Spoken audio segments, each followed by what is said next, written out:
Bonjour, je suis Louis Joël, professeur de psychiatrie à l'Université des Antilles, chef de service au CHU de Martinique, président de SOS Crise et de l'Institut de victimologie. Je vous propose de parcourir ensemble ce support qui a été partagé grâce à une collaboration avec l'Association des psychologues de Trinidad et Tobago qui nous apporte des éléments éclairants pour faire face ensemble aux risques du coronavirus Covid-19. Faire face au Covid-19, c'est aussi savoir poser des questions pour identifier le ressenti que la personne peut éprouver et savoir lui demander est-ce que vous avez le sentiment d'être accablé? Avez-vous le sentiment d'être triste, anxieux ou déprimé? Mais aussi, qu'est-ce que vous faites pour mieux vous sentir? Et puis, comment faites-vous avec le problème de la distance physique et sociale avec tous vos amis et votre famille? Nous aimerions vous aider. Pour cela, prenons quelques minutes pour regarder ensemble ce petit diaporama. Nous aimerions vraiment que vous ou quelqu'un que vous connaissez devienne alors mieux capable de faire face pendant une période aussi stressante que celle que nous traversons. Parlons des symptômes de stress pendant l'apparition du Covid-19 et regardons, est-ce que nous avons ces symptômes? Il s'agit d'une peur et d'une anxiété constante. Il s'agit de difficultés à dormir. On peut également observer que le comportement alimentaire a changé. On peut noter l'augmentation des consommations d'alcool, mais aussi de cigarettes, et identifier est-ce qu'il y a une aggravation de problèmes de santé. Parmi les conséquences imprévues du Covid-19, il y a la distance sociale, qui est une mesure imposée par les règles de confinement. Et il est clair que des conséquences positives sont repérées de cette mesure, mais d'autre part, cela augmente un certain nombre de risques. En effet, l'isolement qui est nécessaire dans cette phase de confinement augmente le risque de dépression et impose une solitude qui peut aggraver des symptômes préexistants ou faire émerger une symptomatologie dépressive. Nous devons rester attentifs à la dépression, non seulement parce qu'elle peut amener à un certain nombre de troubles comportementaux dont nous allons reparler, mais elle peut aussi impacter les défenses immunitaires et on sait qu'une personne qui se trouve en situation de dépression est plus vulnérable aux maladies somatiques, aux maladies physiques. On repère aussi que les effets sociaux et émotionnels, mais spirituels aussi, sur les périodes, ne sont pas toujours pleinement repérés par les médias et l'ensemble des responsables de santé publique. Concernant la distance sociale et la distance physique, oui, il faut une distance physique, ça veut dire que nous devons rester suffisamment éloignés les uns des autres, restant chez soi pour ne pas nous contaminer et développer ce virus. Cette distance donc, qui est imposée nécessite un isolement et donc un éloignement les uns des autres. Mais attention, ça ne veut pas dire qu'il ne peut pas y avoir de communication entre les personnes, bien évidemment. Et il est important de rester attentif à communiquer les uns avec les autres, en particulier avec les personnes âgées, nos aînés, avec les familles qui peuvent se retrouver en situation de désorganisation par ces mesures qui ont été mises en place. Attention aux enfants qui peuvent être affectés de ne plus voir les différents membres de leur famille lorsqu'ils ne sont pas avec eux, différents êtres chers qu'il faut pouvoir joindre et nous avons l'opportunité d'avoir accès à des outils comme le téléphone, l'ordinateur, le portable aussi, qui peut permettre d'échanger. Les échanges par ordinateur sont intéressants, par écrit sont intéressants, mais il faut rester bien conscient que le temps de parole est important en soi-même. La voix humaine est vraiment vitale pour le bien-être de chacun. Et donc, il faut encourager cela, parler avec les personnes en qui vous avez confiance et partager ce que vous ressentez, vos difficultés, et ce que vous faites pour pouvoir vivre mieux dans cette situation. Comment les enfants, les adolescents réagissent-ils au stress? Ils peuvent pleurer, s'inquiéter, montrer de la tristesse. On peut observer une modification de leur comportement. Regardons aussi des problèmes d'attention, de concentration qui pourraient se manifester.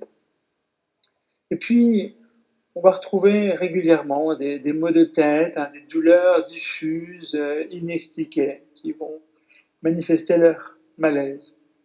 Chez l'adolescent, on va observer une irritabilité particulière, une grossièreté qui peut devenir un problème à la maison, une agressivité, une opposition qui se manifeste par des attitudes de bouderie, de refus d'écouter ce qui va être dit par les adultes autour d'eux.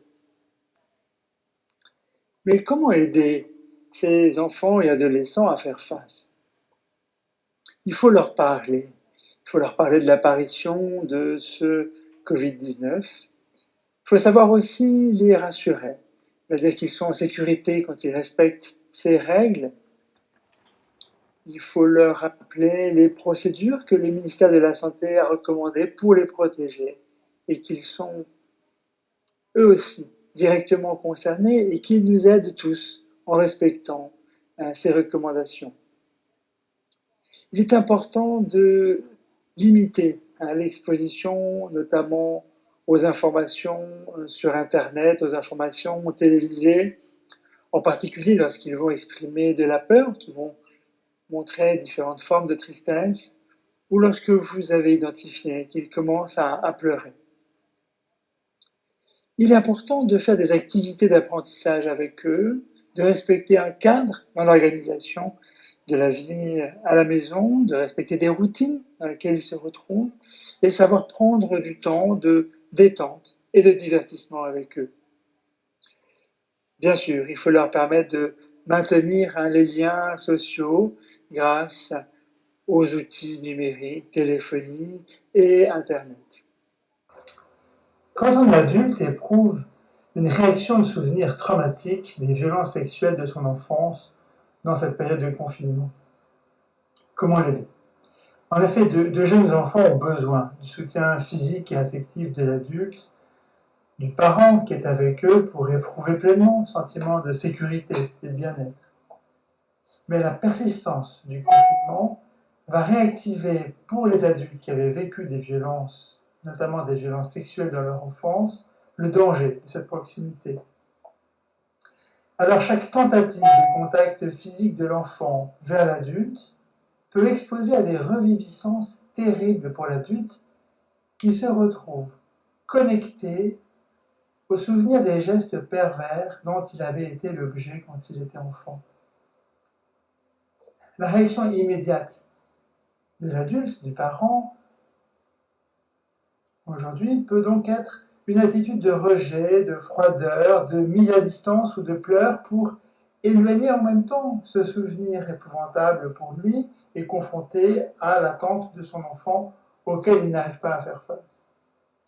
Donc la conséquence de cela peut être un sentiment très douloureux pour le parent, un sentiment de vulnérabilité, d'impuissance, de frustration, mais aussi de colère. On a le risque là d'un repli dans l'alcool, dans le renforcement de l'isolement et dans un refus de tout geste affectueux qui pourrait apparaître dangereux. Et l'enfant va souffrir de cette situation qu'il ne peut pas comprendre. L'enfant peut ressentir de la colère et de l'injustice et se sentir profondément déstabilisé par l'attitude du parent qui a exigé cet éloignement. Comment pouvons-nous aider cet adulte à faire face? Je crois qu'il est important de lui permettre d'identifier qu'il s'agit de situations bien distinctes.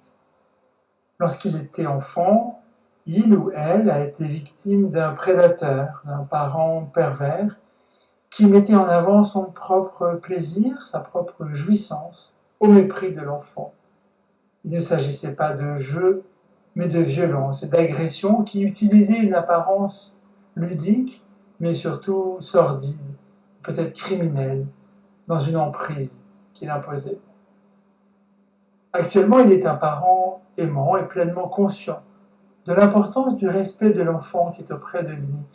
Il est conscient de son devoir de le protéger et de lui manifester son amour maternel, paternel, qui ne peut pas être comparé à celui d'un comportement pervers et criminel, qui avait peut-être été le comportement d'un de ses parents à lui.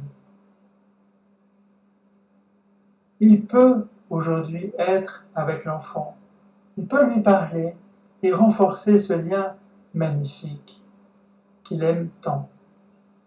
Il peut aussi demander une aide et appeler le 0800 100 811 qui pourra lui proposer une consultation avec un psychologue, un psychiatre, un infirmier, un médiateur en psychotraumatologie pour lui permettre d'avoir des éléments de compréhension, de soutien euh, que l'on peut mettre en place, soit par une consultation en présentiel ou préférentiellement en confinement, en téléconsultation. Concernant les enfants qui, en situation de handicap, ont peut-être des besoins spéciaux, comment peuvent-ils faire face? Il faut particulièrement veiller à utiliser des mots clairs, des mots rassurants, leur rappeler qu'ils sont en sécurité auprès de vous, garder pour eux les routines qui ont déjà été définies et qui sont évolutives, mais structurées. Dans le cas des enfants qui n'ont pas accès au langage, eh bien, soit leur montrer des visuels, des affiches pour communiquer avec eux une information adaptée. Mais je crois en particulier, il faut leur montrer que vous êtes calme vous-même, suffisamment apaisé, et c'est cela qui va leur permettre de renforcer leur sentiment de sécurité. Concernant les personnes qui ont une addiction, une dépendance à un produit ou à un comportement, comment les aider à faire face? En effet, les personnes qui ont ces difficultés présentes déjà avant cette période de confinement peuvent être avec un risque particulier de rechute, hein, notamment s'ils n'ont pas accès à leur traitement, s'ils n'ont pas accès à leur réunion. Je pense là en particulier aux réunions que Narcotiques Anonymes ou Alcooliques Anonymes organisent pour les personnes dépendantes et qui leur apportent un bénéfice considérable. Eh bien, cette absence-là va augmenter leur anxiété. Et puis, il y a l'isolement et l'ennui qui peut déclencher une rechute, une reprise de consommation de drogue, d'alcool. Et comment faire face, comment les aider? Une action qui peut être utile, c'est de leur rappeler que d'envoyer un texte, un message à un groupe, à un ami, se connecter en ligne sur les différents sites qu'on peut leur rappeler, va être une action aidante. Mais également les encourager à commencer quelque chose, un projet même modeste, mais qui pourra être quelque chose qui les maintient en activité, qui les maintient occupés, qui leur permet de passer le temps, d'y trouver peut-être un peu de plaisir ou de satisfaction et pas être dans un sentiment de vide et de manque. Bien sûr, on peut leur rappeler qu'ils peuvent appeler les lignes d'écoute dédiées quand ils ont besoin d'en parler et rappelons notamment le 0800 100 811 ouvert 24 heures sur 24 qui saura les écouter, intervenir auprès d'eux et leur donner des informations utiles. Pour les femmes qui sont victimes de violences, comment pouvons-nous les aider à faire face? La situation de confinement vient clairement perturber la relation. La proximité imposée peut réactiver des souvenirs de violence et de privation de liberté et d'humiliation qui ont été vécus dans un passé peut-être récent. Le sentiment de vulnérabilité et d'impuissance peut être très vite ressenti. Mais il faut être clair, le confinement n'autorise en rien la soumission ni l'emprise. La liberté du respect de son corps, de sa sexualité doit rester totale. il est absolument nécessaire de partager au plus vite cette situation, si elle est ainsi dégradée, pour retrouver sa sécurité. Il y a des lieux d'hébergement d'urgence qui existent et que l'on pourra alors activer. En appelant notamment au 0800 100 811, les intervenants de crise pourront mobiliser les différents partenaires et associations qui sont dédiés à l'aide des personnes victimes de violences. Et bien sûr, en cas d'urgence, il faut saisir les forces de l'ordre, les informer en appelant au numéro 17. Pour les intervenants, notamment les professionnels de santé impliqués dans les actions médico-sociales indispensables pour faire face à cette problématique lourde du Covid-19. Eh bien, le Covid-19 peut aussi avoir des effets sur eux, des effets émotionnels, psychologiques, mentaux.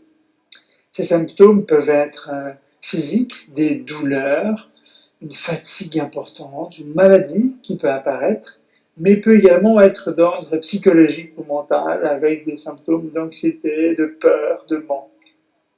Eh bien, il faut insister auprès d'eux. Faites une pause dès que vous le pouvez.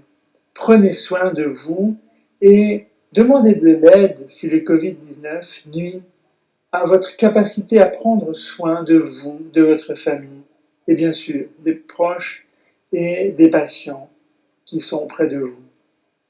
Appelez-nous, nous sommes là aussi présents pour vous. Le 0800 100 811 vous proposera de vous mettre en contact avec un dispositif dédié d'accompagnement. Bon, proposer de conclure. Comment faire face à ce Covid-19, ce coronavirus? Se sentir anxieux est normal. Il y a un climat d'incertitude et de préoccupation qui traverse toute la planète.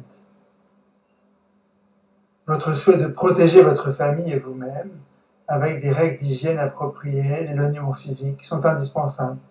Il faut maintenir les routines qui ont été stabilisées. Il faut savoir établir des liens sociaux avec les êtres importants pour vous, avec les différents moyens de technologie numérique, téléphonie, auxquels vous pouvez avoir accès. Pensez à débrancher votre téléviseur et vos connexions aux informations multiples que nous vous recevons et limitez l'exposition aux médias, surtout si vous vous sentez dépassé. Respectez vos temps de repas, mangez, faites aussi de l'exercice. Soyez prudent sur votre consommation d'alcool et bien sûr de drogue. Pratiquez la pleine conscience quand vous en avez appris les possibilités avec des techniques qui sont parfois relativement simples de respiration, de méditation et de techniques de yoga aussi. Renforcez vos croyances spirituelles chaque fois qu'elles se font dans le respect de votre liberté.